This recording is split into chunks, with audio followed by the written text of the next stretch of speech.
Una consulta, vieras que la otra vez vos mencionaste, igual es una pregunta que te quería hacer. El WinCC es es el básico que vas a utilizar ahí instalado ¿cómo se llama? En el TIA Portal, No, es el avanzado. el profesional. Sí, es el que trae la pantalla que está en la universidad. Ahorita se llama el modelo, pero la que es Touch, porque el básico trae muy pocas pantallas. Ya. Entonces, Sí, es que, es el profesional. entonces sí, posiblemente va a echar humo la computadora para instalar ese WinCC profesional, entonces. Yo lo he visto instalado en computadoras normales, nada del otro mundo y funciona bien. Pero es un poquillo más lerda, pero trabaja. Ah, ok. Sí, habría que entonces intentar a ver qué. Ya. Bueno, gracias. Hay algunos ahí que les ha pasado que tienen que formatear la computadora porque tienen tantas cosas, tantos programas viejos ahí. Y la computadora, bueno, Windows tiene la particularidad que conforme va pasando el tiempo se va haciendo lerda. Entonces, ayuda mucho tener una nueva versión de Windows o formateada, así como también ayuda muchísimo tener un disco de estado sólido, que ahora están muy baratos. Entonces, si hay muchas veces uno piensa que la compu tiene que cambiarla, con solo cambiarle el disco de estado sólido, ya mejora muchísimo. Y es un costo como de 60.000 pesos o 50. Estoy haciendo alto, pero digamos que ya es manejable en comparación con comprar una computadora nueva. Entonces, para que lo tengan ahí de presente. Está bien, gracias. Yo le hice ese toque, profe, le cambié el disco duro porque ya la compu estaba fallando mucho. Se lo hice antes de estos cursos y recuperé un montón. Y trabaja muy bien y me costó 35 40 mil colones el disco de Ah, 500 ok. gigas. Ya está más barato incluso. Perfecto.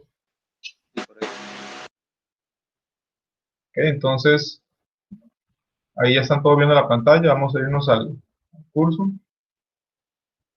El material de esta semana es esta presentación y después vienen estos videos. Son videos cortos, pero me interesa mucho que los logren verlos. Ahorita creo que vamos a ver un poco sobre este, que es de 3 minutos. Y después ustedes van a ver estos dos, que ya sí son un poco más largos, pero que les van a dar una idea de cómo es la programación y ahora de conectar un variador físicamente. Tal vez algunos ya han tenido la experiencia, pero la mayoría no. Entonces, ya que ahorita vamos a tener que hacerlo con videos, porque no podemos hacerlo en el laboratorio, pero por lo menos que tengan una idea ustedes de cómo hacerlo. Entonces, eso les va a quedar a ustedes de verlo después de que terminemos esta conexión. Y vamos a la presentación.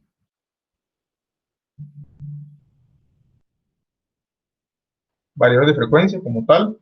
Esta es la unidad 1 de este curso. Vamos a ver unos conceptos previos. Primero es las máquinas eléctricas.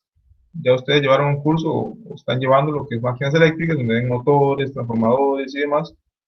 Sirven para transformar la energía mecánica en energía eléctrica, en el caso de lo que son generadores. En caso de que es al revés, es para transformar energía eléctrica en mecánica, son los motores. Es decir, que las máquinas eléctricas son reversibles, pueden trabajar como generador o como motor. Hay ciertas limitaciones. Yo puedo tener un motor y que este trabaje como generador, sí funciona, pero no es lo ideal, porque no está construido para eso. Si yo compré un motor, en este caso voy a usarlo como motor. Si tengo que usarlo como generador, puedo usarlo, pero no es lo ideal. Y puede tener mayores pérdidas y obviamente puede tener mayor calentamiento y puede tener una falla. Ya si requiere un generador, entonces por eso mejor compro un generador. Antes se daba mucho que lo utilizaban como uno u otro en algunos lugares, en algunos pueblos muy lejanos, pero ya eso bueno, no se debe usar nunca, no se debe hacer nunca, pero ya con mayor razón no se debe hacer. Pero al final, teóricamente son reversibles, aunque constructivamente están diseñados diferentes. Profe, eso es como una cuestión que cuando usted no tiene una red o tiene una red monofásica, podemos usar un motor para formar un trifásico, una cuestión así, ¿verdad? Es algo parecido, ¿o no?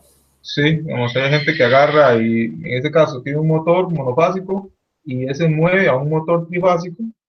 Entonces el motor trifásico funciona como generador y genera en este caso voltaje trifásico. Eso ya, sí, sí, esos MacGyvers sí se han visto, pero igual no es lo ideal.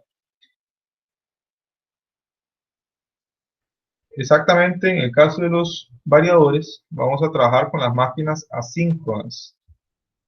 Las máquinas asíncronas se basan en el principio de acción de un campo magnético giratorio sobre un bobinado en cortocircuito. Ese es el nombre típico o la descripción de un motor jaula de ardilla. Se llama jaula de ardilla porque si ustedes han visto alguna vez alguna película, algún dibujo animado donde hay esos hámsters que están girando sobre una rueda, es algo muy parecido a lo que está en interno del motor. Obviamente no es igual, pero sí tiene muchas semejanzas. Entonces, ese es el principio de las máquinas asíncronas.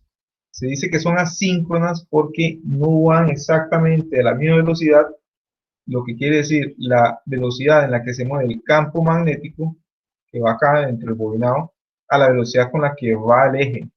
Van a diferente velocidad. Entonces, por eso se llaman asíncronas. Hay un desfase en esa velocidad. Eso sucede porque en el uso de máquinas ustedes lo van a ver más en detalle, pero cuando yo tengo ese fenómeno, aquí se induce una corriente en la jaula de ardilla y eso produce un campo magnético. Entonces, ese campo magnético se ve arrastrado por el campo magnético que está en el bobinado, en el estator. Igual, si no me comprenden, no se preocupen, eso ya lo van a ver en máquinas o ya lo vieron, entonces ya lo entienden. Pero al final, eso es una máquina asíncrona. El motor asíncrono, como tal, explicaba un poco más lo que antes mencionaba, al conectar el estator a la red se origina un campo giratorio que originará una PEN inducida. Esta PEN inducida, a su vez, hace circular una corriente en la bobina que está en cortocircuito del rotor y por la acción del campo magnético creará un par distribuido a lo largo del rotor haciendo que ésta trate de seguir el campo giratorio.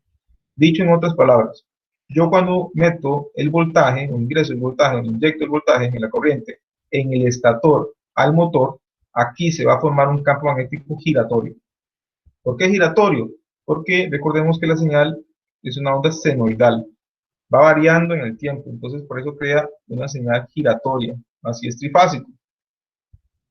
Entonces, siguiendo con el tema, va aquí el campo magnético girando. Eso va a producir en este rotor, va a producir un voltaje inducido que produce una corriente y por eso produce un par. Ese par se va a ver, en este caso, arrastrado, es como estarlo jalando, el estator va a estar jalando este rotor. Entonces por eso él se va a empezar a mover. Entonces pasamos de una energía eléctrica que está aquí inyectándose al estator, que el estator no se mueve, pero el campo magnético sí, y aquí empezamos a ver un movimiento, entonces ya tenemos una energía mecánica. Ahí está la transformación. El rotor nunca podrá alcanzar el campo giratorio debido al par resistente, que está compuesto por el primer término de las pérdidas por rozamiento en los movinetes y el segundo término por la carga que mueve el eje del rotor. Eso quiere decir que este eje nunca va a alcanzar a la velocidad en la que está el campo magnético en el estator, porque primero tiene pérdidas, porque esto aquí tiene rodamientos, hay fricción, y segundo porque yo tengo una carga conectada. Entonces, esa carga tiene inercia, tiene una inercia que se opone a ese movimiento y por lo tanto jamás va a alcanzar al estator. Si llegara a alcanzarlo, se pierde el par, se pierde la fuerza. Entonces, otra vez, la inercia de la carga frena y por eso entonces nunca vamos a llegar a tener exactamente la misma velocidad del estator. Cuando hay motores que tienen la misma velocidad y se llaman síncronos, esos son motores diferentes. Son motores que ya tienen un campo magnético ya aquí presente, ya sea por imanes permanentes o porque es un motor que le inyectamos un voltaje CD. Esos son motores síncronos. Pero en este caso nosotros nos estamos enfocando en los motores asíncronos. Igual, Si tienen dudas, ahorita no se preocupen, pueden consultarme, pero igual esto lo van a ver en mucho más detalle en el curso de máquinas. Es decir, que siempre habrá una diferencia entre la velocidad que se llama ns, que es la velocidad del campo giratorio, y la velocidad del rotor, que es n, o la del eje del motor. Entonces, siempre aquí va a ir una velocidad, por ejemplo, puede ir a 1800 revoluciones por minuto, la velocidad en que va el campo magnético, pero el rotor no va a ir a 1800, sino que va a ir a 1750. Y dependiendo de la carga, puede llegar a 1700 o 1650. Entonces, por eso es que nunca están exactamente a la misma velocidad. Una analogía que podemos ver es como si lo viéramos, como que aquí viera un carro que va corriendo en esta pista y lleva un mecate y va arrastrando aquí al otro vehículo. Podemos verlo como esa analogía. Obviamente, ese mecate se va a ir estirando, entonces el carro no va a ir exactamente a la misma velocidad en la que va el externo. Va a llegar un punto donde ese cable ya va a dar varias vueltas y ya ahí pierde la analogía, pero imagínense que espera como una vuelta. Entonces, aquí hay un carro, aquí está el otro, tiene un mecate, empieza este a jalarlo, este empieza a moverse, el cable se va estirando, este va a una velocidad mayor y ya llega un punto donde el cable siempre se va a estirar demasiado, pero en ese caso vamos a omitir eso que se va a enredar en el eje, por decirlo así. Entonces no sé si queda claro, o más bien lo enredé un poco más, ahí me dicen ustedes si quieren una aclaración mayor, o si quedó entendido, quedó claro el concepto.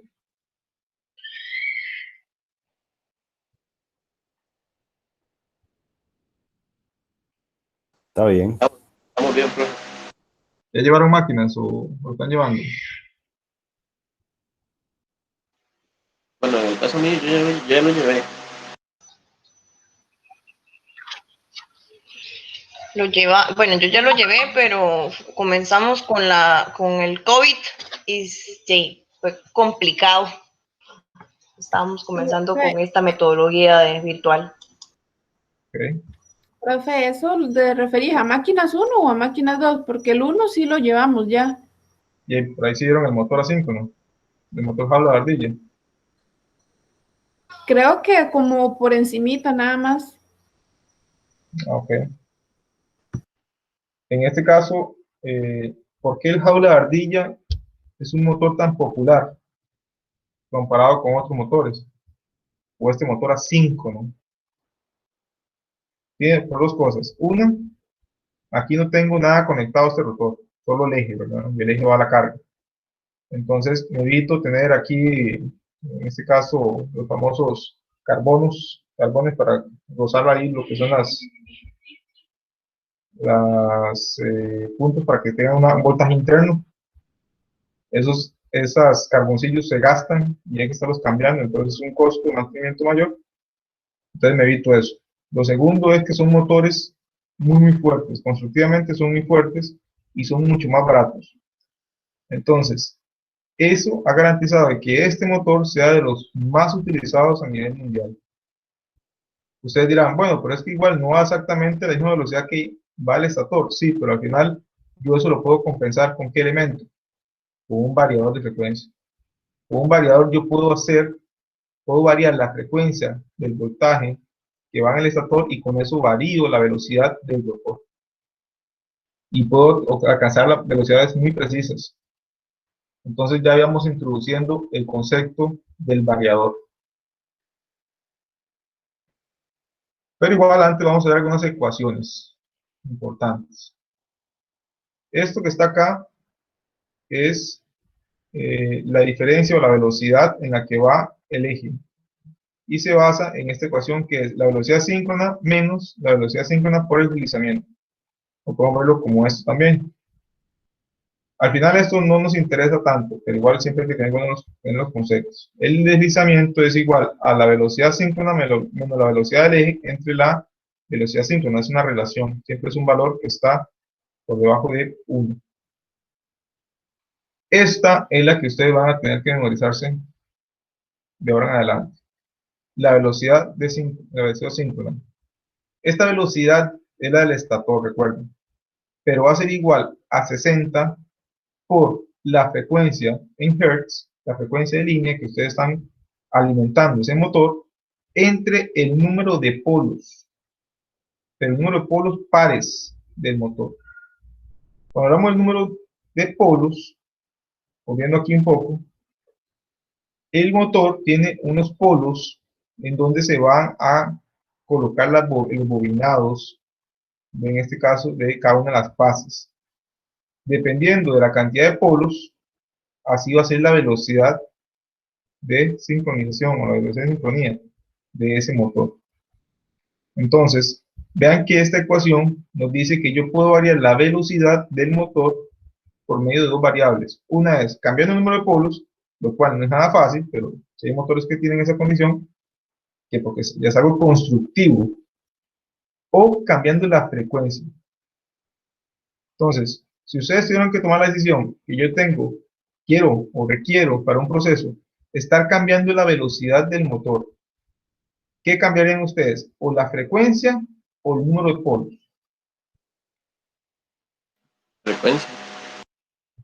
¿Verdad que sí? La frecuencia suena como más fácil que cambiar el número de polos. Hay motores, les repito, que tienen la posibilidad de cambiar el número de polos. No es que van a cambiar muchísimo, solo cambian de dos tipos. Entonces pueden variar la velocidad simplemente si va a 3600, pues pasa a 1800 y solamente esos dos. No tiene más opciones. Pero no es muy común. Normalmente lo que yo voy a hacer es cambiar la frecuencia.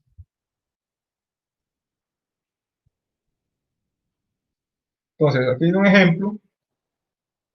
Ahí tiene la respuesta. No, creo que no. Para el motor de un par de polos, ya que tiene un par de polos, un par, ¿qué quiere decir? Que P vale ¿cuánto?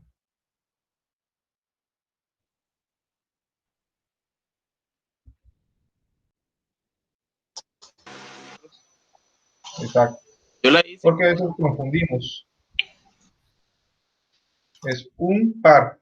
¿Qué quiere decir? Que P vale 1, porque hay que es el número de pares de polos. Dice que la frecuencia de línea es 50 Hz. Entonces estamos en Europa, en unos países que utilizan esta frecuencia. Girando a un régimen de 2866 revoluciones por minuto. Eso es N. ¿Cuáles serán los siguientes valores? ¿Cuánto es el valor de NS? ¿Y cuánto es el valor del deslizamiento? Entonces, apuntemos estos datos: 50 Hz, 2866 revoluciones por minuto, y vayamos a las ecuaciones.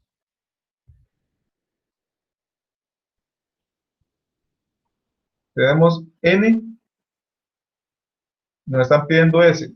Tenemos NS. No. Yo la saqué, me dio Lo calculamos por medio de esta ecuación. 3500, me dio. Es lo que hay que calcular, son 3000 revoluciones por minuto. ¿Ok? Correcto. ¿A todos les dio igual? A mí sí, profe. Correcto. ¿Ok? ¿Hay alguien que le dio diferente?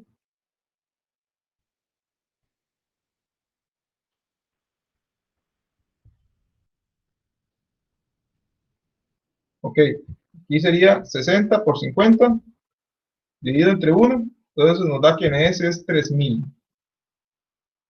¿Cuánto sería entonces S?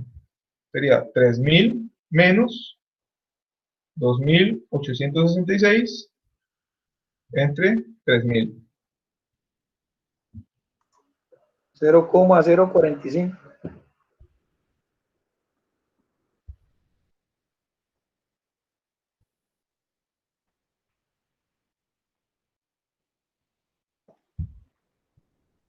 Sí, profe, igual 0.045.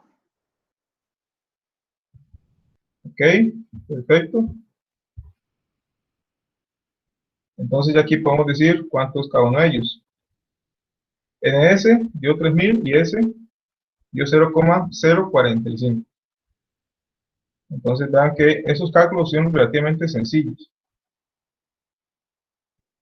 pero nos van a servir para que ustedes ya vayan confiándose con este término, que es la cuestión que más nos interesa.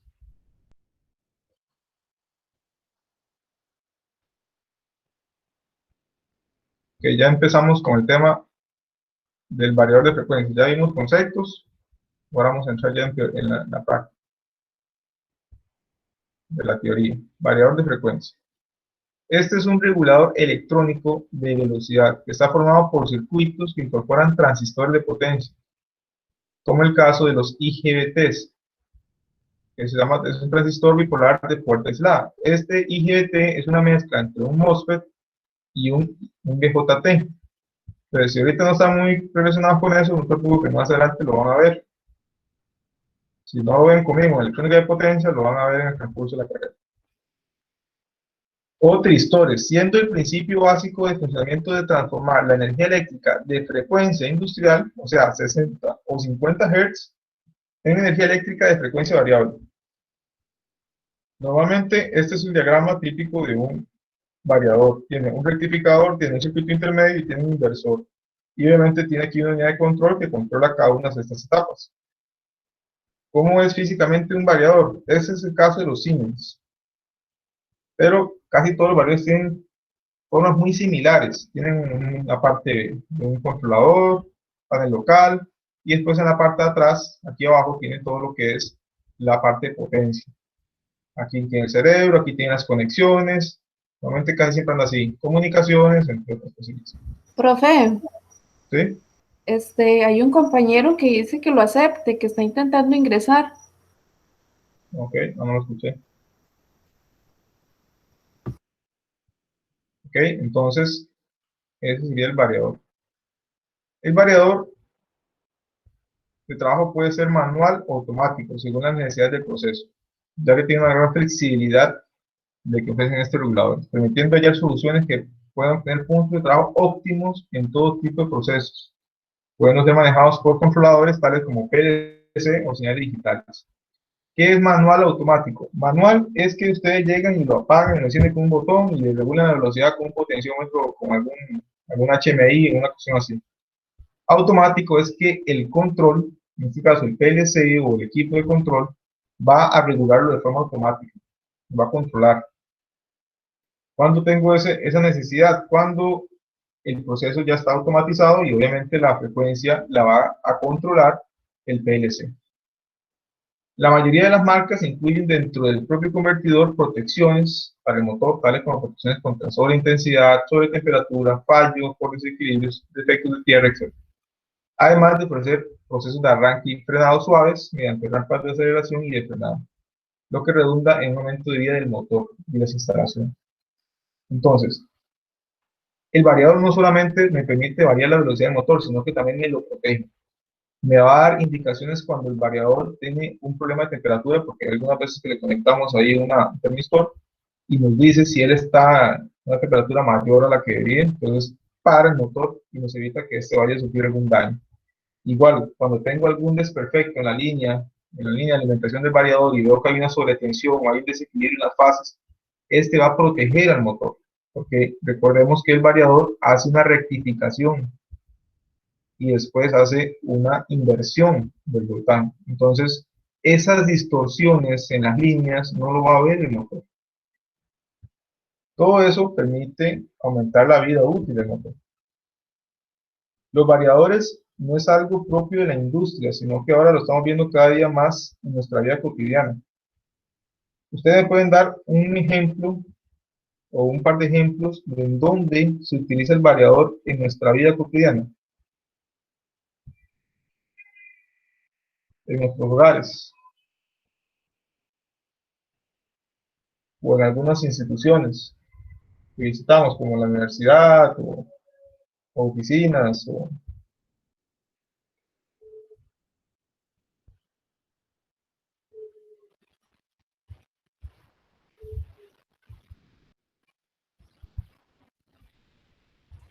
Profe, ¿Sí?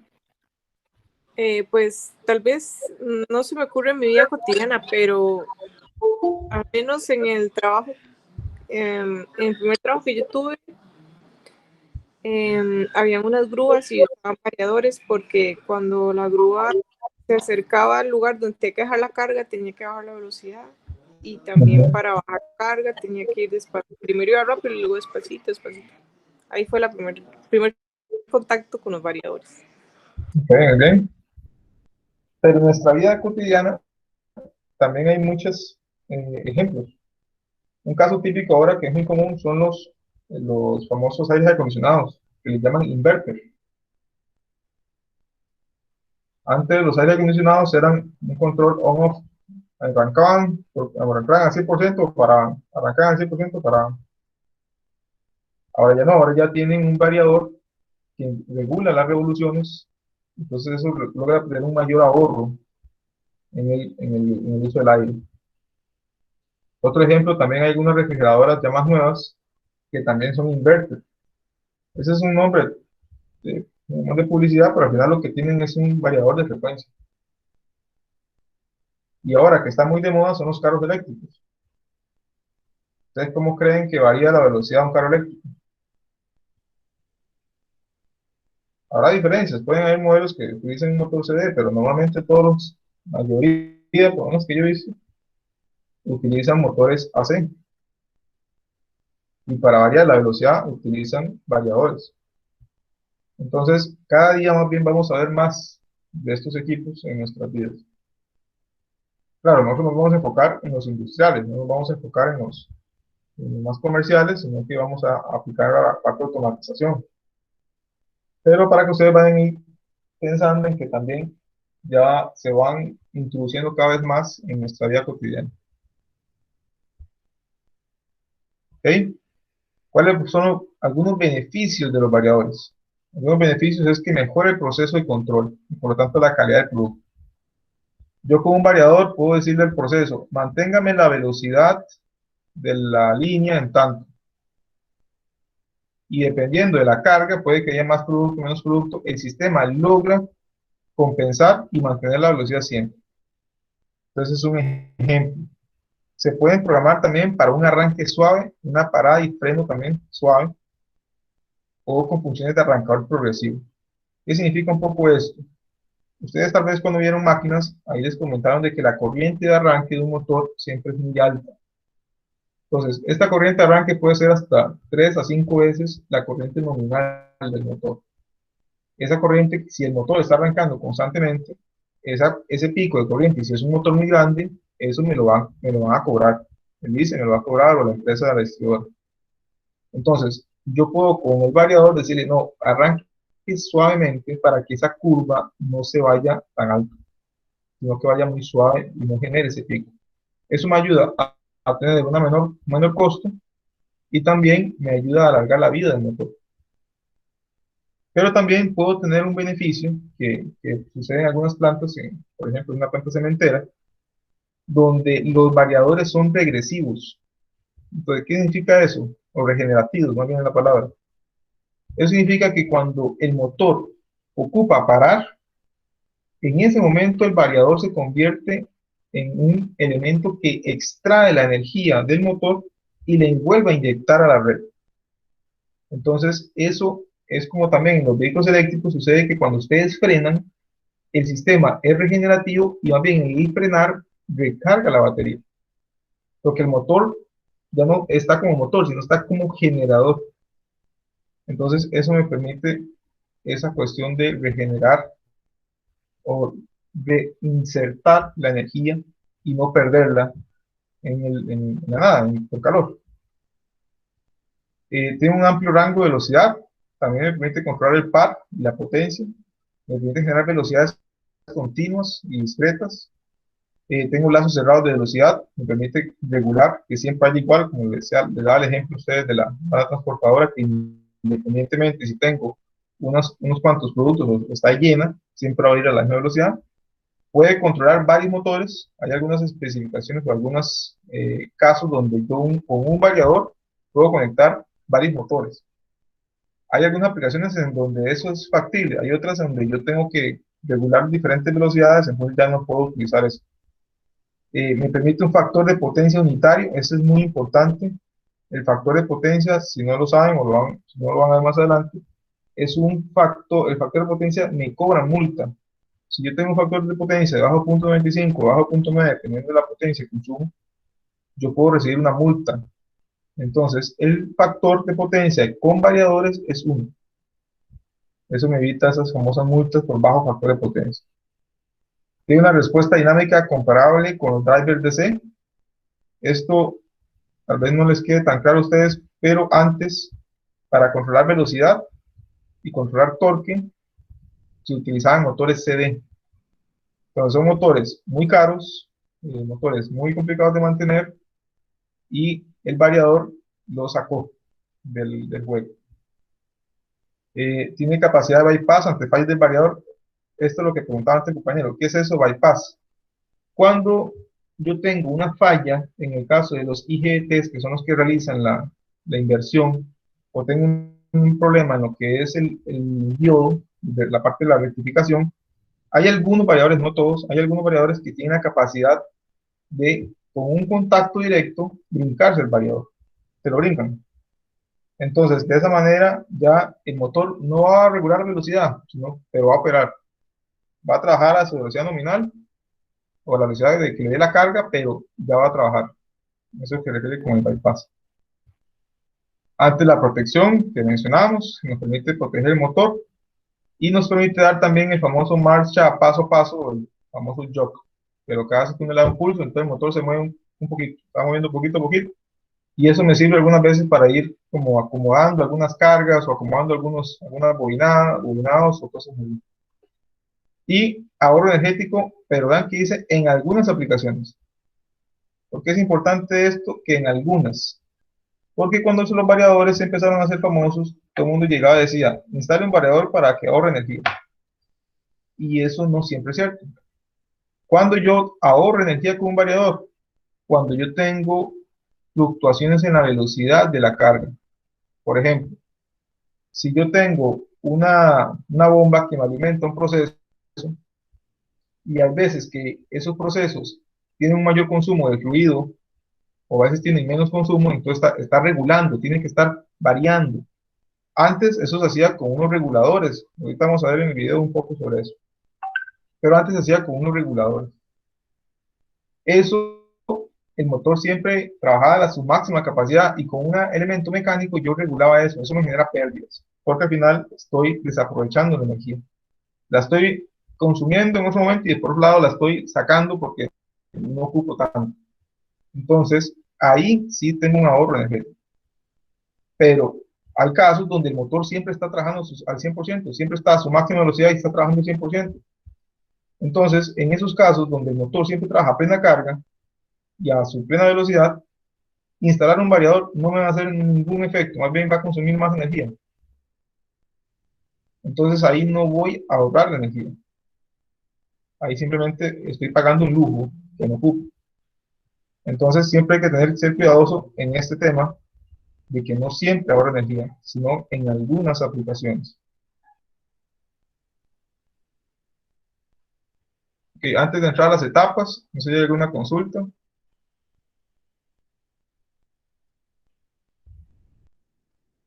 Profe, el solo el hecho de tener un variador es un consumo de más por el ¿Sí? tema de capacitor y todo eso, ¿verdad? Como ya lo mencionaste, es simplemente, si depende de la aplicación, pues sí es conveniente, ¿verdad? Pero ya solo el hecho de instalar un variador es un consumo más, ¿verdad? Sí, es un consumo más. Por eso, en este caso es importante saber realmente si lo requiere o no.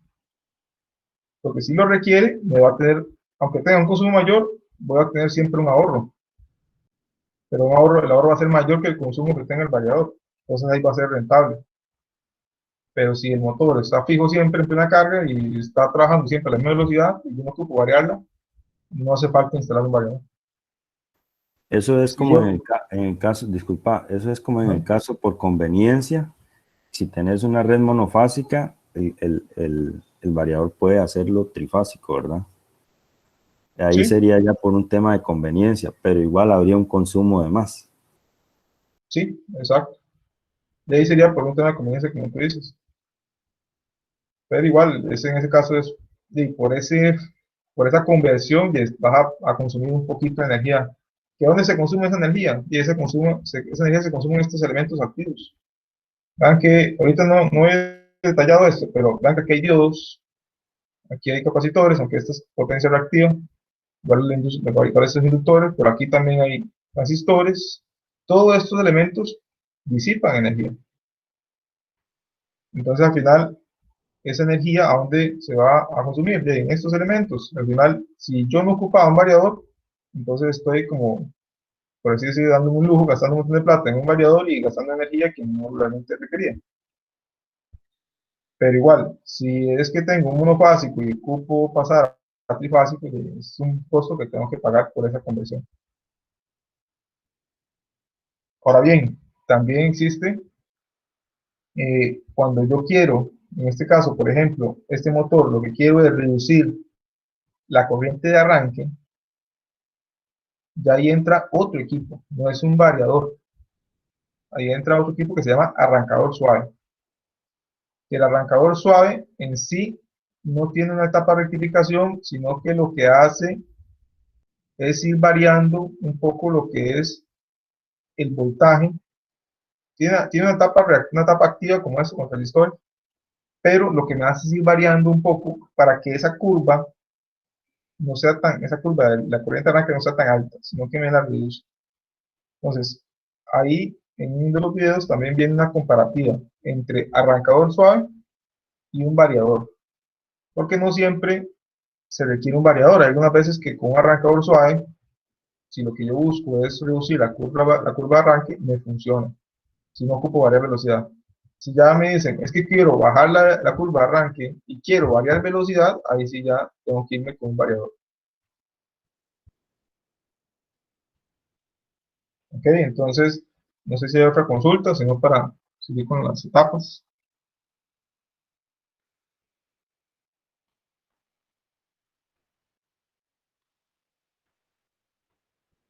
Ok.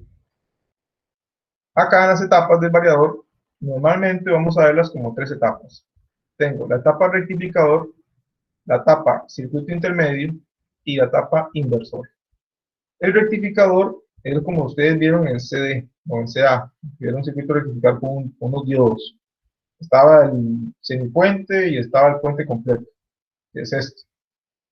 Este es un rectificador trifásico. Este igual lo vamos a ver en otro curso que se llama electrónica de potencia, con muchísimo detalle. Pero igual sepan y reconozcanlo por medio de estos diodos. Este es un rectificador trifásico. Esa etapa de aquí, lo que tengo ya es aquí un nivel de DC, pero aquí tengo un nivel de DC con rizado. Entonces, estos elementos, este capacitor y estos inductores, lo que me hacen es suavizarlo, suavizar ese rizado y tener un voltaje CD más nítido, con menos ruido. Entonces, aquí a la salida ya tengo un nivel de CD más estable. Entonces, vemos aquí está rectificación, circuito intermedio, y aquí ya viene el inversor. El inversor lo que hace es pasar de CD a AC. Y tengo estas tres etapas porque quiero pasar de un nivel de CD a un voltaje AC trifásico. Entonces, por eso esto es cada una de esas fases. Igual, no me voy a detener mucho en el inversor porque eso también se va a ver en ese curso de electrónica de potencia. Pero nada más sepan que por eso aquí tengo estos tres elementos, porque es para tres fases. Y aquí se ven las conexiones. Acá va hacia allá el motor y aquí tengo ya una frecuencia variable. Aquí en la entrada tengo una frecuencia fija, 60 Hz, 50 Hz. Y aquí ya tengo una frecuencia variable. Y no solo frecuencia, también tengo un voltaje variable. Pero eso vamos a verlo un poco más adelante. No sé si hay alguna consulta con esto. Profe, el hecho de digamos así, travesear la señal durante el proceso de conversión y todo, en el motor puede verse muy afectado tal vez el funcionamiento porque la señal, digamos que no es tan pura. ¿Cuál señal es esta? Sí, por el hecho de que en funcionamiento el motor tiene un cierto sonido que no lo tiene en un arranque directo, digamos. Sí, correcto. Normalmente, cuando hablamos de que a un motor se le va a instalar un variador de frecuencia, lo ideal es que ese motor esté diseñado para trabajar con variador de frecuencia. Porque esta señal que va aquí es una señal muy ruidosa. Eso no es una señal senoidal pura, son señales cuadradas. Entonces, esas señales cuadradas tienen una gran cantidad de armónicos. Y por eso es que nosotros escuchamos ese ruido. Porque ustedes saben que los armónicos, bueno, creo que no lo han visto, más adelante lo van a ver. Los armónicos son frecuencias más altas de la frecuencia nominal. Entonces, la frecuencia nominal es 60 Hz. La tercera armónica son 180 Hz. La segunda armónica son 120 Hz. Entonces, las armónicas son múltiplos de la frecuencia fundamental. Y eso, a un motor, si no está diseñado para eso, se empieza a presentar un calentamiento en el aislamiento y en los bobinados y demás. Entonces, empieza a generar un problema. Ese problema se evita cuando yo diseño el motor para trabajar con esas características. Entonces, el aislamiento es mejor, el material que uso es mejor, tengo ciertas características de diseño diferentes y entonces el motor tiene una capacidad mayor para trabajar con variador. Igual, puedo llegar y decir, no, mira, es que no tengo otro motor y solo tengo este y le conecto el variador. El motor va a funcionar, no va a haber problemas al inicio, pero la vida útil de ese motor se va a reducir, porque no es un motor diseñado para trabajar con variador de frecuencia. Esa es la cuestión, yo pago por eso. Si yo quiero un motor con variador, voy a pagar un poquito más que si fuera un motor que no es para variador. No sé si eso responde a tu consulta.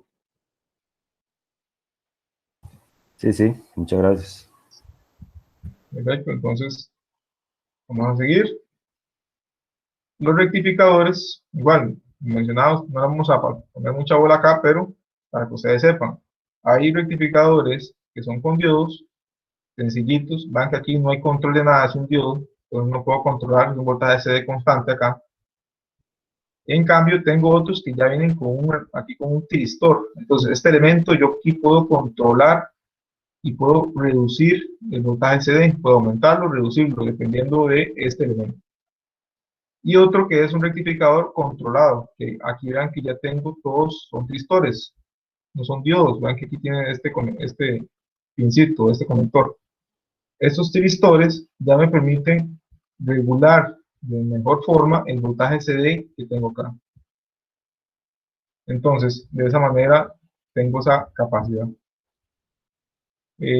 Algunas cuestiones importantes, todos los rectificadores que hay generan armónicas. Entonces, vean que aquí armónicas es alto, alto, alto.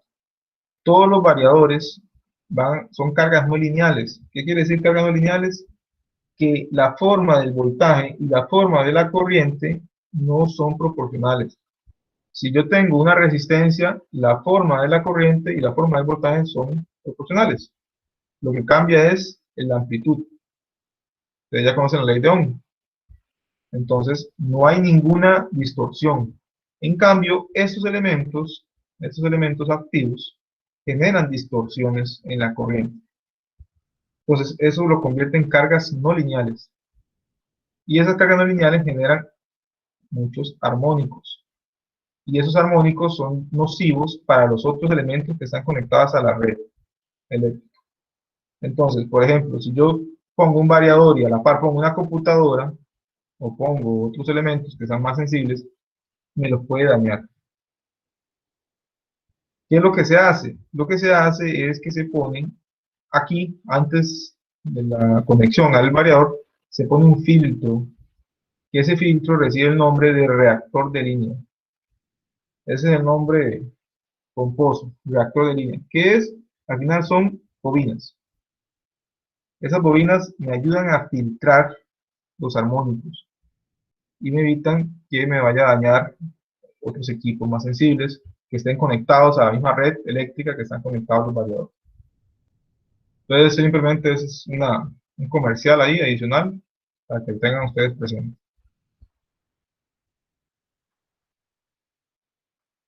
El circuito intermedio, la función del circuito intermedio es alimentar la tercera etapa. Esa es la única función de él. Obtiene el voltaje SD de la primera etapa, lo filtra y alimenta la tercera etapa, que son los inversores. Y esto puede hacerlo funcionando como una fuente de tensión en cuyo caso se coloca un condensador entre las terminales más o menos para mantener constante la tensión, y con ello da lugar a un inversor con circuito intermedio de tensión. Cuando el circuito intermedio funciona como fuente de intensidad para el inversor, se pone una inductancia en serie para, en este caso, mantener una constante la corriente. Y ya estamos hablando de un inversor con circuito intermedio de intensidad. Al final, ¿eso qué son? Filtros. Son filtros nada más. Ese capacitor se opone a cambios bruscos de tensión y ese inductor se opone a cambios bruscos de corriente. Entonces, al final lo que hace es un filtro, evitar que las corrientes y los voltajes de alta frecuencia generen esos picos en el nivel CD. Entonces, según la configuración que adopten, las características del inversor son distintas y condiciona cuestiones tales como armónicos, existencia de frenado, gama de potencia, funcionamiento para un solo motor o varios a la vez. Entonces, eso dependiendo de cómo se configure este circuito intermedio.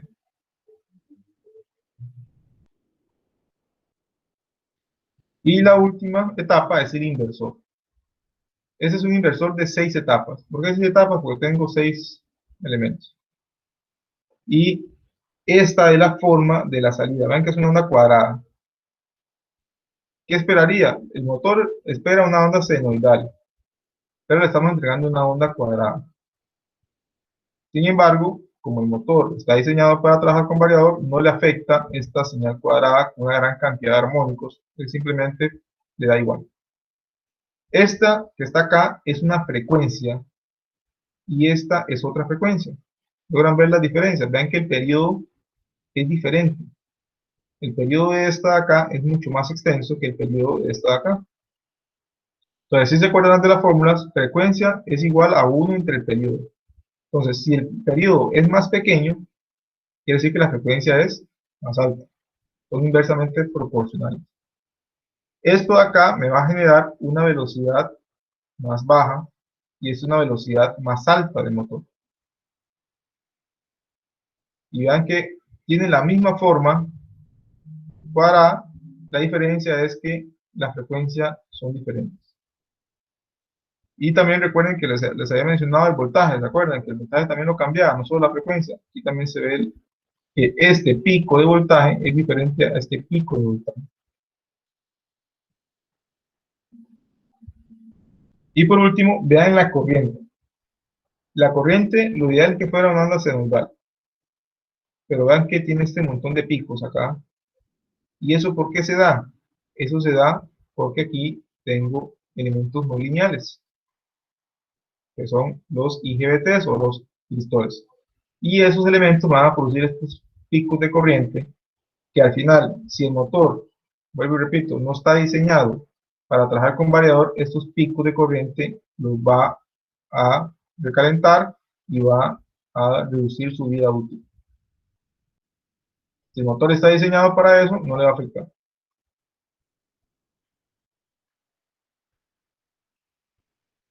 Aquí, en último, pongo el voltaje de CD, que es este voltaje de acá, se ajusta para mantener la relación volt-hertz constante.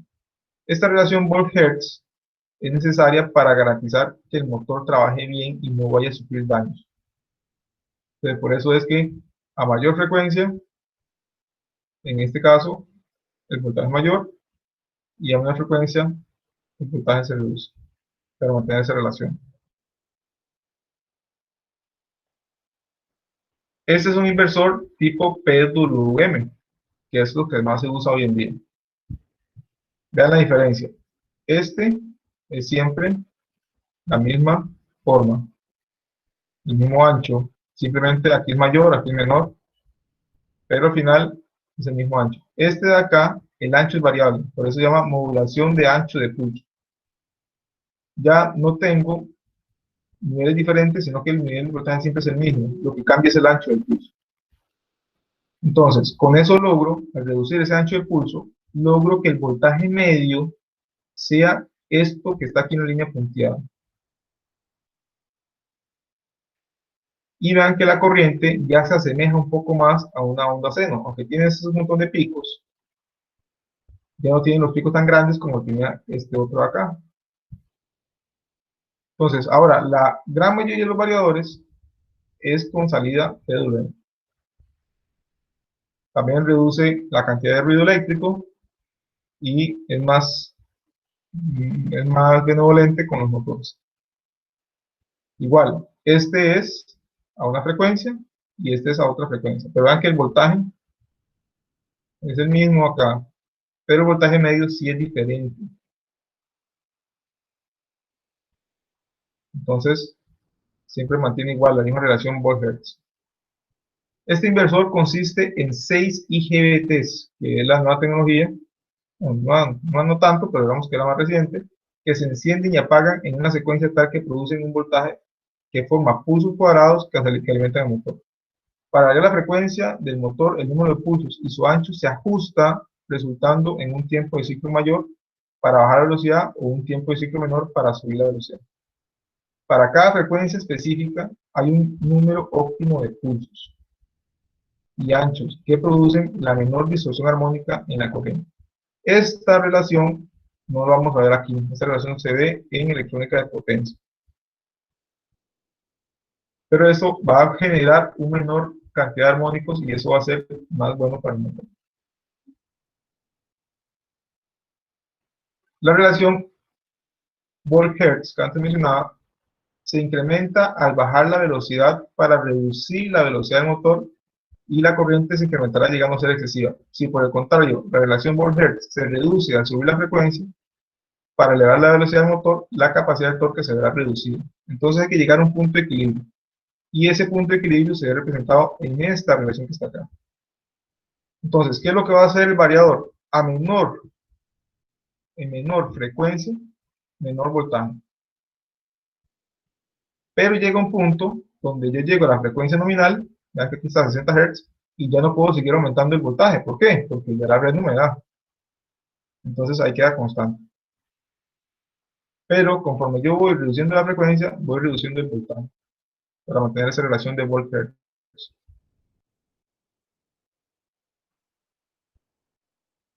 Igual, esto lo hace el variador dentro de su programación, dentro de su diseño, ya está hecha esta curva. Variadores de flujo vectorial. Este variador tiene la misma sección de potencia que los PWM, pero usa un sistema diferente, enlace cerrado entre el motor y el microprocesador del variador, en donde la posición y la velocidad del rotor es monitoreada en tiempo real, a través de un decodificador digital que se llama normalmente encoder o un resolver, para controlar lo que es la velocidad, par y potencia. Entonces ya estos tipos de variadores son más sofisticados, donde no únicamente estoy regulando la frecuencia y regulando el voltaje, sino que también estoy viendo cuánto es la velocidad real del motor. Entonces ya es un lazo cerrado. Entonces, yo le digo al motor, vaya a tanta velocidad, pero un sensor me está midiendo la velocidad del eje y me verifica si está o no está llegando a esa velocidad y aplico en ese caso una corrección. Al controlar la sección de inversión, la respuesta en las condiciones actuales de carga en tiempo real se obtiene un control excelente del par, velocidad y potencia. Y se consigue proporcionar un 100% de velocidad para a velocidad cero. ¿Eso qué significa de forma más sencilla? Eso significa que si yo tengo una banda transportadora, volviendo al ejemplo que decía antes, tengo una banda transportadora y yo llego y le coloco más producto, el sistema es capaz de, como está viendo la velocidad, es capaz de llegar y aumentar la frecuencia para mantener la velocidad, o aumentar el voltaje para mantener el par. Entonces, esos variadores son ya mucho más avanzados, son más costosos, pero la gran mayoría de los fabricantes ya tienen esa opción.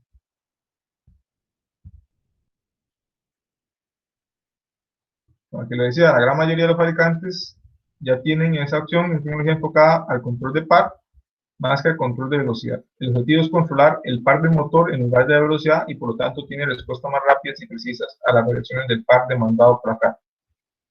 ¿Cuándo es importante que tenga mayor control sobre el par, sobre el torque, sobre la fuerza del eje?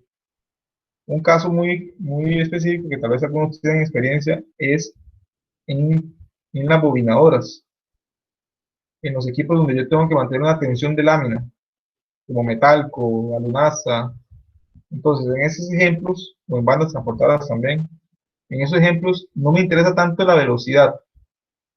Lo que me interesa es mantener una tensión, un torque. Entonces ahí es más importante el torque que la velocidad. La velocidad es relativa, ahí va variando, pero lo que me interesa es mantener la tensión. Hay otra importante cuestión que se llama el autotuning. Los variadores normalmente tienen un autotuning, lo que hace es que ustedes le dan que se autorreconozca el motor, entonces él hace unas pruebas estáticas y algunos hacen pruebas dinámicas y obtienen el modelo del motor. No es que el número de modelo que le da el fabricante, no, obtienen como la resistencia, obtienen la inductancia, obtienen todo ese tipo que ustedes en máquinas no sé si vieron el modelo matemático de un motor, pero él obtiene todos sus valores, lo que le permite controlar de una manera más adecuada el motor. Entonces, ese es el famoso autotuning que hace el reconocimiento del motor. ¿Qué dudas hasta acá? Profe, eso del autotuning es recomendado que el motor esté libre, ¿verdad? Para que Sí, realice esas pruebas, porque con sí, una correcto. carga habría una variación. Sí, correcto. El motor tiene que estar libre, no tiene que tener nada conectado a la carga. Ok, vamos a ver los tipos de carga. En este caso, la primera consideración que se debe hacer al seleccionar un variable de frecuencia es determinar el tipo de carga y sus características, ya que así vamos a conocer los requerimientos de par y de velocidad. Las cargas las podemos agrupar en 4. Cargas de par variable, cargas de par constante, cargas de potencia constante y cargas de impacto. Entonces, viendo un poco aquí los gráficos, las cargas de par variable se dan en aplicaciones donde el par aumenta al cuadrado de la velocidad, siendo las bombas centrífugas y ciertos tipos de ventiladores. Entonces, si yo tengo esta aplicación, voy a buscar este tipo de configuración, par variable. Entonces, ventiladores y sopladores son las cargas más representativas de este tipo.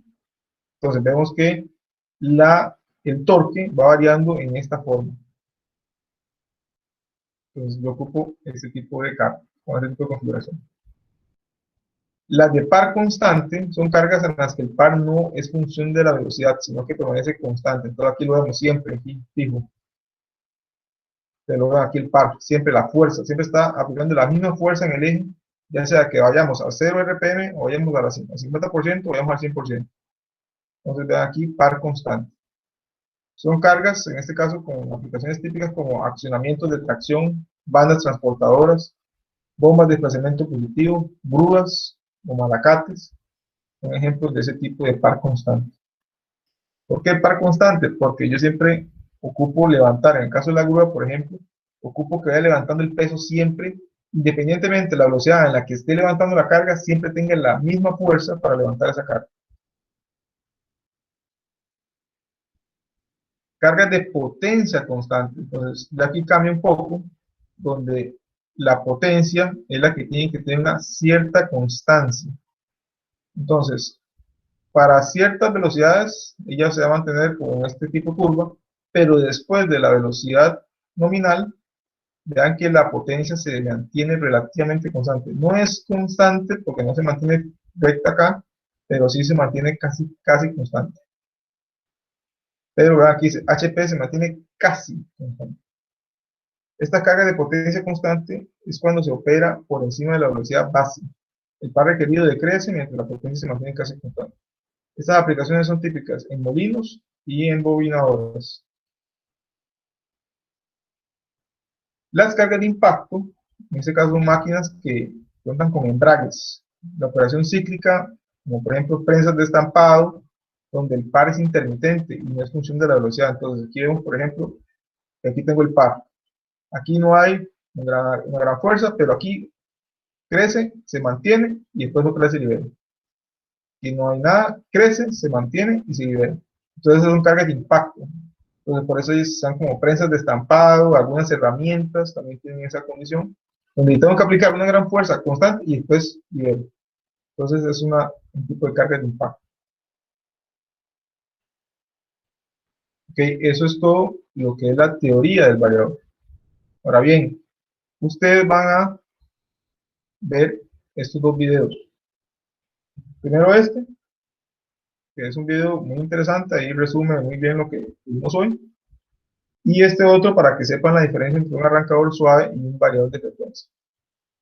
Ya después, igual más tarde, van a ver, o mañana, en estos días, ustedes se acomodan, van a ver estos dos videos, un ejemplo de programación. Y yo voy a probar con un simulador para ver si podemos hacer una práctica y que ustedes configuren un variador de frecuencia. Normalmente esta clase, después de esta clase la otra semana, o esta, incluso después de la teoría, empezamos a atravesar un poco los variadores que están en la escuela. Pero como no tenemos esa opción ahorita, ustedes entonces van a ver estos videos, y si el simulador yo lo veo que es funcional, entonces la otra semana vamos a trabajar con el simulador. No sé si hay alguna consulta adicional. Profe, ese simulador no tiene marca específica ni nada así. Sí, creo que es de Yokohama, me parece. Ajá. Aquí lo estaba viendo, el Yaskawa es más bien. Yaskawa. Sí, sí, con el tema, igual ese simulador igual va a presentar ahí los parámetros y todo eso, ¿verdad? En cuanto a programación. Sí, correcto. Ah, ok, qué bueno ahí. Ok, entonces, no sé si hay otra consulta. Profe, respecto a lo del tía Porta que iba a subir al OneDrive, o no sé dónde le iba a subir para ver cómo estaba ese asunto.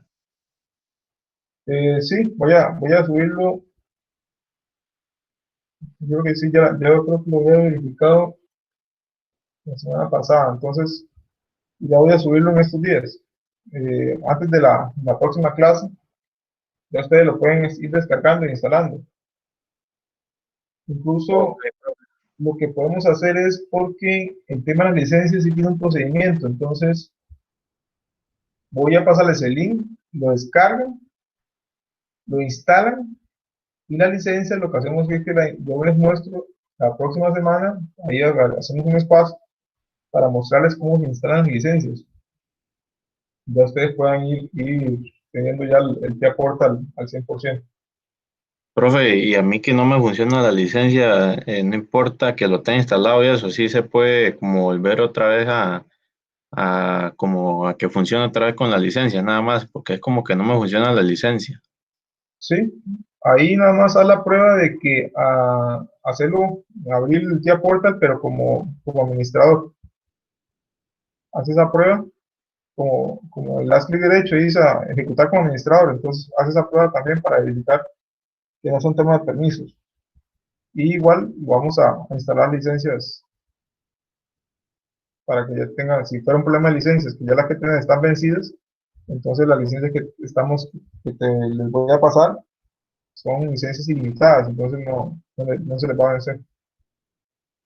Oh, ok, profe, gracias. ¿Listo? No sé si hay otra consulta. Profe, y ese tipo de licencia es la que, digamos, la que tiene la U, digamos, porque nosotros, bueno, en el caso de uno, pues el cuatri pasado,